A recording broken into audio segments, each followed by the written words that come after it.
거기 요새 땅값이 얼만데? 집만 해도 8, 9억은 좋게 될걸? 그 아파트가 오래되긴 했어도 원래 그 동네는 오래된 아파트일수록 값을 더 쳐줄 거야.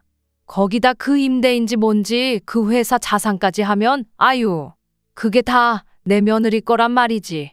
시부모님께서는 장례식에 본인들의 손님도 부르셨었어요. 아니, 정확하게 말해서 시어머니의 손님들이었죠.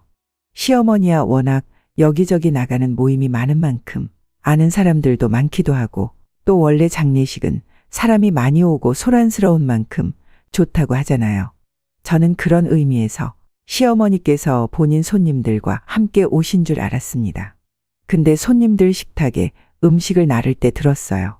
아버지께서는 가을이 오기 전 어머니 곁으로 가셨고 저는 한순간에 고아가 됐다는 상실감에 그날 많이 힘들었습니다. 아버지의 장례식에서 2번을 쓰러져 실려갈 정도로 제정신이 아니었어요. 아마 이미 하늘에 계신 아버지께서 보셨더라면 많이 속상해 하셨을 테죠. 근데 그렇게 정신이 하나 없는 순간에도 어처구니 없는 광경은 눈에 들어오더라고요. 오늘 인생라디오 사연은 친정아버지의 장례식장에서 벌어진 시모의 막장짓에 시모 인생을 풍비박산 내버렸다는 며느리분의 사연인데요. 인생라디오 바로 시작하겠습니다.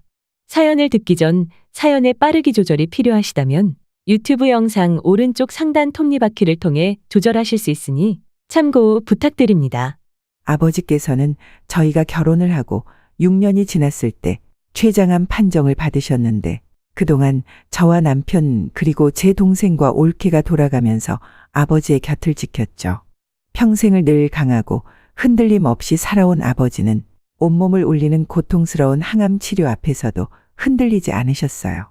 아니, 저희에게 흔들리는 모습을 보이지 않기 위해 단 한 번도 왜 본인에게 이런 일이 생긴 건지 한탄하지 않으셨습니다. 그저 평생을 정말 열심히 살아왔고 딸과 아들, 사위와 며느리 그리고 손주들 틈에서 행복하게 살았다고 말년의 병으로 가는 게 아쉽긴 하지만 그래도 후회 없는 삶이었다고 이제 그렇게 그립던 아내 곁으로 갈 수 있을 거라고 죽음 앞에서 오히려 낙천적인 모습을 보이셨습니다. 그러니 나는 걱정 말고 내 죽음에도 몸 아프게 슬퍼하지 말라고요. 그런데 저희 아버지의 장례식에 사람들 다 불러놓고 아버지의 유산에 대해 계산기를 두들기며 으스대고 있는 시어머니. 그 순간 짜증이 벌컥 나서 저희 아버지의 재산에 대해 입을 대는 인간들 앞에 펄펄 끓는 육개장을 쏟아버리고 싶었어요. 진짜 소름 끼치는 게 시어머니께서 얼추 계산한 금액이 정말 저희 아버지의 재산에 가깝다는 겁니다. 저희 아버지 회사 자산이나 살던 집 그리고 나머지 재산까지 얼추 합하면 약 20억 가까이 됐어요. 근데 그것도 얼추 예상한 거고 회사는 아버지를 도와 일하던 동생이 책임질 거고 아버지의 변호사와 동생과 상의를 해서 제가 받게 될 재산이 20억은 아니었다는 거죠. 근데 사람들 앞에서 그 돈이 모두 내 며느리 거라고 말하는 시어머니가 참 한심했습니다.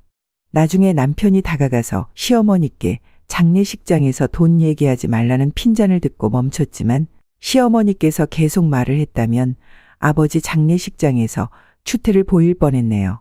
시어머니의 염치 없고 뻔뻔하고 다소 천박하기까지 한 행동은 전혀 바뀌지 않았지만 그렇다고 제가 남편에게 그것에 대해 불만을 할 수도 없는 이유가 하나 있었는데요. 남편은 시어머니께서 그런 행동을 하거나 발언을 하면 저보다도 더 지친 표정이 돼서 아주 치를 떨었어요. 근데 그럴 수밖에 없는 게 남편은 저보다도 훨씬 더 먼저 시어머니를 참고 견디며 살았던 거잖아요. 그러니 이제 나이 40에 지칠 수밖에요. 그래도 어머니라고 가족이라고 참고 견디던 게 점점 한계치에 다다르고 있었던 겁니다. 그리고 그건 저희 아버지께서 돌아가신 후 1년이 넘어갔을 때 천천히 그 끝을 향해 다다르고 있었어요. 시동생이 남편에게 이상한 카톡을 보냈어요. 그날은 저희 집에서 제 동생하고 올케하고 식사를 하기로 한 날이었거든요. 근데 막 식사를 시작하기 전에 남편이 갑자기 휴대폰을 보더니 이게 뭐야? 라고 하는 겁니다. 제가 뭐지 싶어서 남편에게 다가가 남편 손에 들린 휴대폰을 봤는데 허참, 그건 시동생이 보낸 카톡이었는데 사진이었고 사진 속에는 응급실로 보이는 곳 침대 위에 시어머니가 누워서 한쪽 팔을 들어 얼굴을 가리고 있는 그런 사진이었어요. 남편은 심각한 얼굴로 그 사진을 들여다보다가 바로 시동생에게 전화를 걸었어요. 근데 시동생이 전화를 받고 하는 소리가 충격적이었습니다. 시어머니가 응급실에 간 이유가 바로 시아버지 때문이라는 거였어요. 남편이 자세하게 말해보라고 해도 그냥 아버지가 엄마를 때렸다고. 라고 하며 병원 주소만 부르더군요. 남편이 아버지는 이라고 물으니 시동생은 성의 없이 몰라. 집에 있겠지. 형은 엄마가 걱정도 안 돼? 라고 소리만 버럭 지르는 겁니다. 남편은 일단 가봐야겠으니 저와 동생 내외는 식사를 하고 있으라고 했는데 아무래도 남편만 보내면 안 될 것 같아서 동생에게 부탁을 해서 잠시 집에서 애들을 봐달라고 했어요.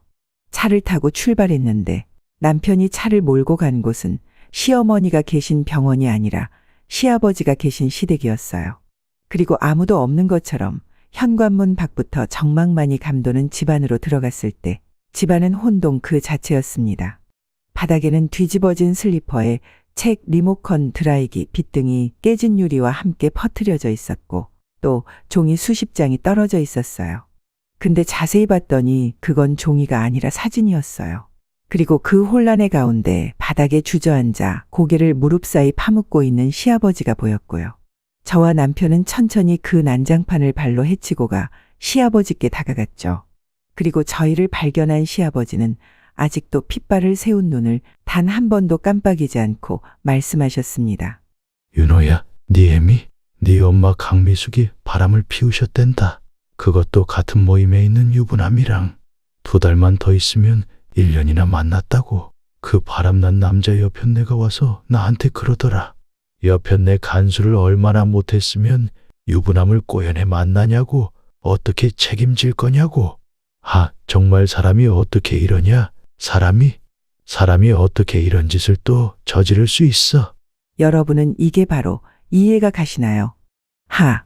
그날 시아버지 철물점에 어떤 아주머니께서 찾아오셨답니다. 와서 다짜고짜 그쪽 마누라가 두 가정을 파괴한 가정파괴범인 건 알고 사냐고 하며 사진을 시아버지께 건넸다고 해요. 그리고 그 사진이 바로 여기 시댁 거실 바닥에 있는 그 사진이자 시어머니께서 정말 다른 남자를 만나 바람을 피우고 있다는 증거 현장의 사진이었죠. 미리 둘의 관계를 눈치챈 시어머니 불륜 상대 아내는 심부름센터 의뢰를 해서 불륜 현장을 잡아 증거 사진을 찍었고 그 아내는 시아버지께 와서 폭로를 한 겁니다. 제가 의아했던 건 시아버지께서 말씀하신 또 저질렀다는 말이었죠. 나중에 집으로 돌아와 남편에게 들어보니 시어머니가 바람을 피운 건 이번이 처음이 아니었다는 겁니다. 예전에도 한번 동창 모임에 나갔다가 만난 중학교 시절 동창과 오래 연락을 주고받다가 시아버지께 들켰었고 또 한 번은 소모임을 하다 만난 사람과도 따로 만나다가 관계가 진전되기 전에 시아버지가 알게 됐었다고요. 걸릴 때마다 시어머니는 울며불며 사과를 했었고 시아버지께서도 그 말을 매번 믿어오시다 삼진 아웃 때는 이번 사건이 터져 집이 난장판이 되도록 폭발하신 겁니다. 남편은 또다시 당한 배신감에 부들부들 떠는 시아버지를 진정시켰고 저는 혹시 발이 다칠까 걱정이 돼서 베란다에서 빗자루 들고 와 바닥부터 청소를 했어요. 그런데 바닥에 떨어진 사진들 중 시어머니의 불륜 상대 얼굴이 너무나 낯익은 겁니다. 제가 원래 사람 얼굴을 잘 안 잊는 편인데 그 사진을 봤을 때는 도저히 안 믿겨서 2번, 3번 생각했어요. 시어머니와 나란히 팔짱을 끼고 있는 그 남자는 저희 아버지 장례식에서 시어머니 옆에 앉아 아버지 재산에 대한 자랑을 듣던 그 손님들 중 하나였던 겁니다. 그 둘의 관계가 언제부터 지저분해졌는지 모르지만 의도가 너무 빤하잖아요. 이 불륜 상대는 시어머니의 며느리 돈 자랑을 들었고 또 시어머니는 이런 말하면 안 되지만 누가 본인의 가정까지 버려가며 만날 정도로 내적으로나 외적으로 매력적인 사람이 아니었어요. 죄송하지만 이게 사실이었네요. 아무래도 이 만남은 여러모로 찜찜한데 시어머니는 시아버지에게 머리채가 붙들려 내쳐지기 직전까지 이혼해! 이혼! 나도 더 이상 고물로 돈 벌어먹는 인간이랑 안 살고 싶으니까 이혼하자고! 라고 소리를 질러 시아버지의 속에서 피가 나게 했다고 합니다. 바람둥이는 태어나기 전부터 뼈에 그 기질을 새기고 나온다던데 아마 시어머니가 그랬던 건 아닐까 싶어요. 두 분은 결국 이혼을 하셨어요. 아니, 당연히 이혼을 하셨죠. 시아버지는 더 이상 시어머니의 답도 없는 성격을 감당하실 수 없었고, 시어머니는 어차피 만나는 남자가 있고 그 남자도 나리에 이혼한다더라 하면서 도리어 당당하게 나왔습니다. 이혼은 이 사태를 만든 단 한 명인 시어머니를 제외하고 모두의 가슴에 상처를 낸 꼴이었어요. 그래도 시아버지는 시어머니와 아예 법적으로 남남이 돼서 벗어날 수야 있었지만 문제는 남편이었습니다. 남편은 다시 한번 본인의 어머니란 사람에게 크게 실망을 했지만 부모님이 이혼을 했어도 부모 자식 사이가 달라지는 건 아니잖아요. 시어머니가 시아버지와 이혼 후 마찬가지로 원래 아내와 이혼한 그 불륜 상대와 아예 함께 살기 시작하면서 남편은 일방적으로 시어머니의 연락을 받지 않았습니다. 도무지 이제 어머니 얼굴 볼 엄두가 안 난다고 하더라고요. 그 마음이 너무 이해가 되는데 동시에 시어머니는 매일같이 제게 연락을 해서 왜 윤호가 전화를 안 받냐, 무슨 일 있냐 물으시는데 제가 뭐라고 말할 수 있겠어요. 어머님, 아무래도 이 사람도 부모님이 이혼한 건데 혼란스러울 수도 있고 생각을 정리할 시간이 필요하겠죠. 그러니까 좀 내버려둬 보세요. 지가 무슨 어린애야 뭐야? 다 커서 애가 셋인 녀석이 뭐가 혼란스럽고 큰일이라고 이윤아니래? 그때 너무나 무신경하고 이번 일에 있어서 본인 잘못을 고려 못하는 건지 안 하는 건지 싶은 뻔뻔한 말에 치가 떨렸어요. 정말 시어머니는 남편의 마음을 애초에 고려조차 못했던 걸까요? 아니면 성가시고 귀찮아서 헤아릴 생각을 안 했던 걸까요? 저는 어머니에게 이해받지 못하는 남편이 안쓰럽고 그런 시어머니에게 화가 나서 말했습니다. 어머님, 제가 이런 말까지는 너무 노골적이라서 안 드리려고 했는데 정말 너무 이기적이시네요. 뭐? 야, 너 지금 나한테 뭐라고 했냐? 뭐? 이기적? 생각해 보세요. 어머님하고 아버님 그냥 이혼하신 게 아니라 어머님께서 아버님 배신하고 다른 남자 만나서 그 이후로 이혼하신 거잖아요. 근데 어떻게 자식인 남편이 어머님한테 예전처럼 담담하게 대할 수 있겠어요? 내가 지를 배신했어? 배신을 했어도 지혜비를 배신한 거지. 남편 입장에서는 본인 아버지를 배신해서 화가 날 수도 있죠. 그리고 왜 어머님이 아버님만 배신한 거예요? 가족을 속이고 가정이 깨질 거라는 걸 알았음에도 그 남자를 만난 건 당연히 가족인 남편을 배신한 거나 마찬가지죠. 어떻게 이걸 이렇게 일일이 다 설명을 해드려야 하는지. 어머님도 누군가의 자식이셨잖아요. 만약 어머님 부모님께 이런 일이 일어났다면 어머님은 아무렇지 않게 부모님을 만날 수 있으셨을 것 같아요?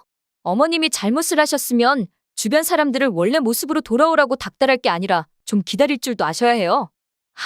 남편한테 어머님 연락 왔었다고 말은 해둘 테니까 어머님은 제발 남편이 마음 좀 정리할 때까지 먼저 연락하지 말고 기다리세요. 좀. 이때 제가 말해도 너무 세게 말한 것 같아서 시어머니께서 다시는 제게 연락을 안 하실 거라고 생각을 했습니다. 전화를 끊을 때도 아들하고 며느리 무서워서 이혼도 못하겠네. 내가 내 인생 살 거라는데 왜 이렇게 간섭이 많아? 라고 소리를 지르셨거든요. 근데 몇 주 가지 않아서 다시 시어머니께 연락이 왔습니다. 너희 마음 다 알겠으니까 일단 만나서 식사라도 같이 하자고 정말 얼굴 보고 하고 싶은 말이 있다며 간곡히 부탁을 하시는 거예요. 분명 그전 전화 통화에서도 저도 좀 노골적으로 말했고 시어머니도 저를 죽일 듯이 소리를 쳐서 이럴 줄 몰랐는데 말이죠. 남편에게 이 얘기를 전했더니 남편은 아무리 시어머니께서 절절하게 만나자고 부탁하신다고 해도 뭔가 확신이 안 선다고 했어요. 그냥 이제는 어머니를 만나면 만날수록 감정이 더 안 좋아지는 것 같아. 진짜 왜 이러지? 왜 나이를 먹으면 먹을수록 어머니한테 실망할 일만 생기는 걸까? 저는 도무지 이렇다 저렇다 할 결정을 내리지 못하는 남편에게 이렇게 이도저도 아닌 상태에서 불안해하느니 차라리 만나서 모든 결론을 짓는 게 낫지 않겠냐고 했어요. 몇 번의 고민 끝에 남편도 동의를 했고 시어머니께서 연락을 해서 만날 날짜를 잡았습니다. 시어머니는 밖에서 말고 집에서 보자고 하셨고 지금 그 남자 사는 집은 이전 집보다 더 좁으니까 본인이 저희 집으로 오겠다고 하셨죠. 그렇게 주말 시어머니가 오기로 한 날 당일 행여 싸움이라도 나면 애들이 봐서 좋을 게 없을 것 같아서 딸이랑 아들은 동생에게 부탁해서 데려갔어요. 늦은 점심시간 때쯤 시어머니께서 집에 오셨고 남편은 시어머니를 보고도 입을 떼지 않았습니다. 정말 숨막히는 식사 자리였어요. 시어머니께서 영양가 없는 일상 이야기를 하면 제가 적당히 대답을 하고 남편은 정말 입을 꾹 다물고 밥만 먹었죠. 그러다 시어머니께서 쭉 남편의 눈치를 보시더니 이러시는 겁니다.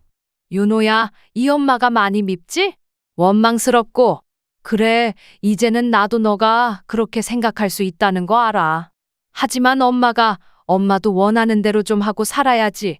인생이 얼마나 짧은데 계속해서 괜한 죄책감 때문에 네 아버지한테 목매여서 있을 수 없잖아. 죄책감이요? 어머니가 지금까지 아버지랑 살았던 게 죄책감 때문이었다는 거예요? 그런 것도 없지 않아 있지. 괜히 그냥 얼굴 잠깐 본 걸로 바람이다 뭐다 난리를 부려서 엄마 나가던 모임도 거의 절반으로 줄인 거잖아.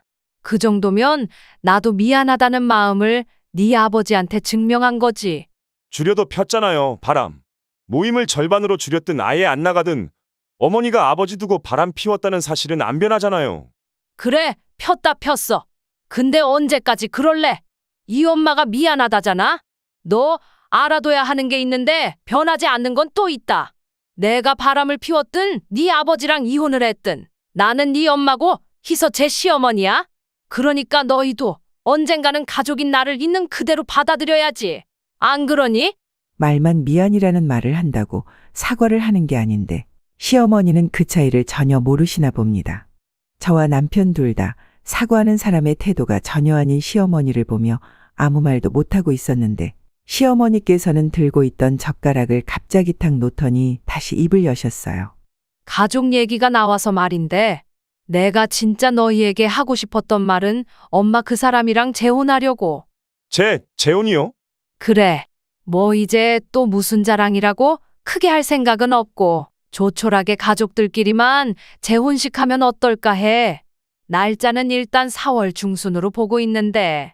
그래서 말인데 내가 말했잖니? 지금 그 사람하고 사는 집은 예전에 네 아버지랑 살던 집보다 좁아. 그래도 나나 그 사람이나 나이가 환갑이 훌쩍 넘었는데 그렇게 좁은 집에서 새 출발할 순 없잖니? 그러니까 윤호랑 희서 네가 나 재혼하고 살 집 어깨 5억만 해줬으면 하는데. 5억. 재혼식에 저희를 초대한다고 해도 축의금 5만 원만 보내는 것도 엄청난 호의라고 느껴지는데 바람난 사람들끼리 재혼한다고 축하금으로 5억을 요구해요. 정말 시어머니와의 대화를 하다 보면 제 안에 있는 평균적인 상식선이 무너지는 것 같습니다. 시어머니의 상상을 초월하는 몰상식에 머리가 아찔해졌죠.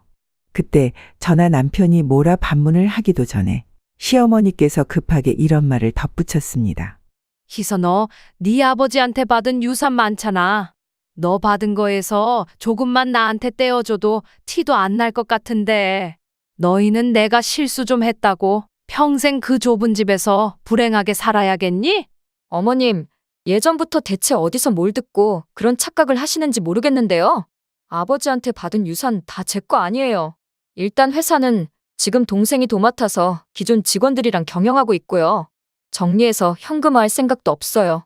그리고 아버지 재산이나 집 정리한 돈을 제가 받았다 한들 왜 저희 아버지가 젊은 시절부터 피땀 흘려 번 돈으로 어머니가 아버님이랑 이 사람 배신하고 만난 그 아저씨랑 산다는데 도움을 줘야 하는지 모르겠네요. 그것도 5억씩이나요.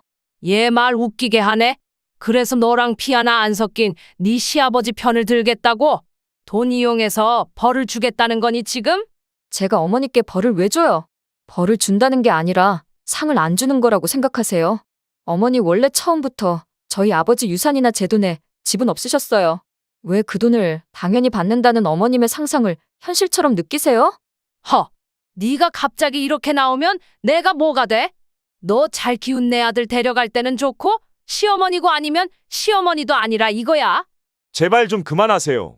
귀를 찡하고 울리게 하는 고함 소리와 함께 순간 와장창 하는 소리가 주방에 울려 퍼졌습니다.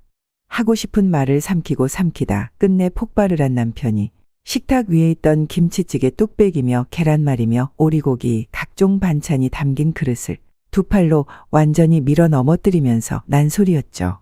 그 소리에 놀라고 흉흉하게 빛나는 남편의 안색도 걱정이 됐습니다. 하지만 제 걱정과는 다르게 남편은 있는 힘을 쥐어짜 본인의 마음을 전달하기 시작했어요. 대체 어디까지 가실 거예요? 어디까지? 저는 지금까지 나이 들면서 어머니한테 실망스러운 모습을 봤어도 그래도 우리 어머니니까, 내 가족이니까 라고 어떻게든 어머니를 온전히 받아들이려고 했어요. 근데 그럼 어머니도 최소한 자식들한테 창피한 꼴 안 보여주려고 노력은 하셔야 하는 거 아니에요? 어떻게 날이 갈수록 어머니 같은 사람한테서 태어났다는 사실까지 창피하게 만드시냐고요.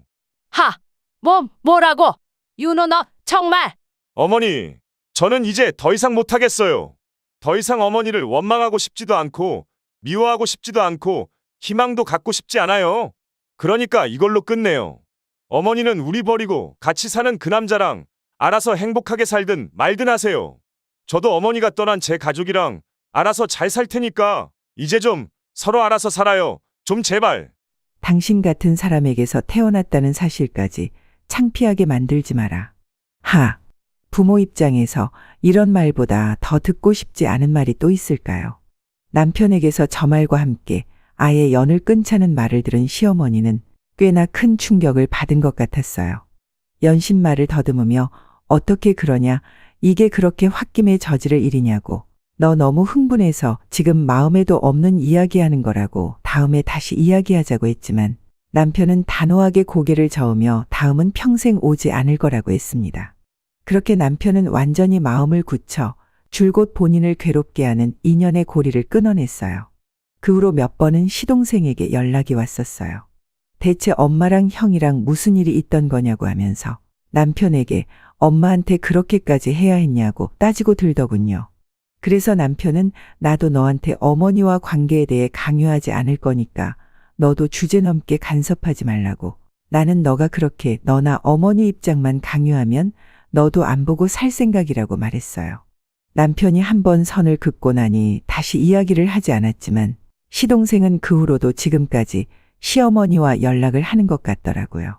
본인 형에게 연락을 하는 게 좀 껄끄러웠는지 제게 근황 보고처럼 종종 연락을 했는데 그렇게 남편에게서 의절을 당하고 나서 시어머니는 재혼한다던 그 남자하고도 헤어지셨다고 합니다. 아휴, 그 유난을 떨면서 서로의 가족을 버린 주제에 왜 헤어졌냐고 하면 시동생이 말하기로는 뭐 재혼하면서 같이 살 집이 문제라고 하는데 제 생각이 맞았죠 뭐. 그 상대 측 남자는 그저 저희 아버지 장례식에서 들은 제가 받은 유산에 혹했던 거고 재혼하면 며느리한테 떨어질 몫으로 같이 살 집 얻으려고 했는데 그게 성사가 안 됐으니 재혼도 없던 얘기가 된 겁니다. 이게 내 가족에게 상처를 주고 가정을 산산조각 낼 정도로 절절한 불륜의 실체인가요? 그저 돈이 목적이었던 게 그 후로는 그 남자와 함께 살던 집에서도 나와서 시동생의 도움으로 단칸방을 구해 혼자 산다는 걸 전해 들었는데 여러분께서 예상하시다시피 물론 시어머니는 그 후로도 현실을 받아들이지 못하고 저나 남편에게 연락을 하려고 하셨어요. 그리고 그것도 자식과 며느리에게 미안하고 가족이 그리워서가 아니라 당장 나갈 카드값이 모자르다고 제발 도와달라는 게 목적이었고요. 저는 남편이 그 연락을 완전히 무시하고 한 푼도 주지 않을 거라고 생각했는데 남편은 시어머니께 그럼 현금 100만 원을 보내드리겠다고 하더군요. 대신 조건이 있다고 했어요. 지금 어머니가 이 100만 원을 받아가시면 앞으로 정말 저나 어머니 둘은 남남으로 지내는 거예요. 그래도 가져가실래요? 과연 시어머니는 무슨 선택을 하셨을까요? 돈이 무섭긴 한가 봅니다. 시어머니는 현금 100만 원과 아들과의 인연 중 전자를 택하셨어요. 솔직히 말해서 저도 남편도 시어머니가 남편의 말을 진지하게 생각 안 했다는 걸 알았습니다. 그래서 당장 급한 돈을 선택한 것 같다고요. 하지만 남편은 단호했어요. 마지막으로 시어머니께 한 말 중에 한 채의 빈말은 없었습니다. 그리고 남편은 그 말을 철저히 지키기라도 할 사람처럼 시어머니 연락처는 완전히 차단을 하고 저희는 이사라는 큰 결정을 하게 됐어요. 시어머니께서 다시 찾아와 우리 가족을 괴롭히지 못하게 하기 위해 내린 결정이었죠. 몇 번 남편의 직장으로 시어머니께서 찾아오셨었다고 듣긴 했지만 남편은 단 한 번도 얼굴을 보여주지 않았다고 해요. 마지막에는 경찰까지 불러서 건물 밖으로 내보내야 했다고요. 지금도 종종 시동생이 제게 형, 정말 엄마 만날 생각 없대요? 이대로 산대요? 요새 엄마가 너무 우울해하는데. 라고 저를 떠보는데 제가 네, 이대로 살 것 같네요. 그리고 어머님이 우울해하시면 서방님이 모시고 사세요. 둘째 아들하고 같이 살면 좀 활기를 찾으시겠죠. 라고 답장을 하면 더 이상은 저를 귀찮게 하지 않았습니다. 본인이 책임질 생각도 없으면서 그저 떠넘기려고 눈치 보다 아닌가 보다 하고 발 빼는 거죠. 거의 반년은 좋게 흐른 지금도 저희는 시아버지하고만 연락을 하고 있습니다. 제가 석 달 전부터 동생의 부탁으로 아버지 회사 일을 일주일에 3번씩 나가면서 돕고 있거든요. 동생이 애 셋을 낳아 키우면서 썩히기엔 누나 이전의 커리어가 아깝다고 조금이라도 좋으니까 같이 아버지 회사를 운영해 보자고 해서 시험 단계처럼 일을 하고 있어요. 그리고 제가 회사에 나갈 때마다 시아버지께서 본인 철물점 문도 걸어 잠그시고 저희 집으로 오셔서 애들을 봐주고 계시죠. 요즘 저희 시아버지 취미는 유튜브로 간단한 요리 동영상을 보며 손주들에게 간식이나 점심 식사를 챙겨주는 거예요. 이혼 전에는 좀 차분하고 무뚝뚝하던 시아버지께서 이혼이라는 큰 고비를 넘기고 나서는 좀 부드럽고 여유가 생긴 것 같은 모습에 오히려 이혼이 재혼을 하고 싶었던 시어머니보다 시아버지께 더 필요한 게 아니었나 하는 생각이 들었습니다. 사연의 제일 서두에 가족은 선택할 수 없으니 온전히 받아들이는 노력을 할 수밖에 없다고 말했었고 또 제가 늘 인생 라디오를 들으면서 하는 생각이 세상에 가장 중요하기도 하고 또 어려운 일이 바로 좋은 가족을 만나는 게 아닐까 했거든요. 근데 이렇게 제 사연을 쭉 정리하며 생각을 해보니까 사람이 가족을 잘 만나는 것도 물론 중요하지만 그만큼 더 중요한 건 나 스스로도 내 가족에게 좋은 가족이 되려고 노력을 해야 한다는 것 같아요. 이게 수많은 사람들의 마음속에서 지켜진다면 좋은 가족을 만나는 게 어렵다는 생각은 자연스럽게 줄어들지 않을까 합니다.